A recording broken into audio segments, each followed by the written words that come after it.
Hey there friends, my name's Raz and this is Sound Design Saturday, and today in episode 21, as requested by some guy named Alex, something like a Deorro lead synth. Well, actually not a synth using a synthesizer, but a resampled vocal. I know you guys might probably heard of this already and tried it out yourself, but I just got my hands on it just recently, and so hey, here we are. So at least I've got something to share, and here are a couple of like demo MIDI like leads and patterns that they made up earlier, and I'm gonna play it to you one by one.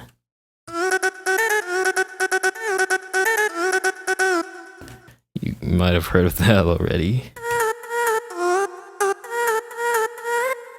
especially that one. Well, yeah, I layered it above a synth, and it sounds pretty cool. Here's the last one. Okay, so the cool thing about resampling vocals is it's unique because it's something that you just can create using a synthesizer, and the way you record your voice, it has this natural kind of blast at the beginning. And let's look at an imager. As you can see, it has a natural attack, so it means you don't have to compress it anymore, so it saves you the time of using a compressor. Although you can still compress it if you want to, but in my opinion, in my case, I'm cool with that without any compression. And also a bunch of effects. I'm going to be taking you throughout each and every one of these, so don't worry. Okay, so if you don't have a mic or a decent mic, or if you can't record, you can sample an acapella. So I'll just try doing that. Let's just damn it. Let's take this for example. Okay, Runaway, one of my favorite tracks. There's a good part here. I wanna run away. Here, you can sample this part here. Record it into Edison and blah blah blah, and then export it, and then you have a vocal shot like that. But it's better if you can record, because there are a few techniques that I'm gonna be telling you, tips and some tricks. It's labeled AEH. It's an A. It's a mix of an A and an E, and it's just myself saying that. And it's the standard you know that. And actually, I recorded with the Where is that? But it kind of doesn't sound too good. Let's just take this for example. Oh yes. Okay. Once you have it, your vocal sample, you have that.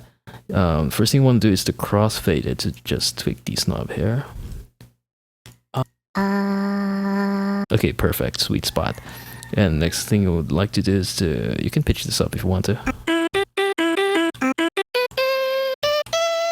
Or you just leave it like that, so you can hear how you really sound like when you recorded it. And then go to this miscellaneous tab here on the sampler and turn on the mono switch. So it makes sure you only play one note at a time, and adjust the slide to 12 or 0 to 12, whatever. If you'd like to slide all the time, enable the portal mode. But I like it just that way, so I only get the option to make it slide when I want to.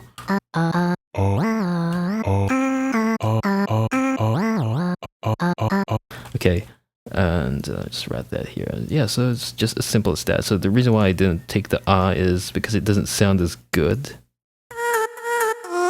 And listen to this. Sucks, doesn't it? Let's just delete that. I don't like that. Okay, and for the effects. This how it sounds like by itself. It already sounds quite good already. Good already. A distortion, just very subtle. Just around 10 o'clock. And some EQ.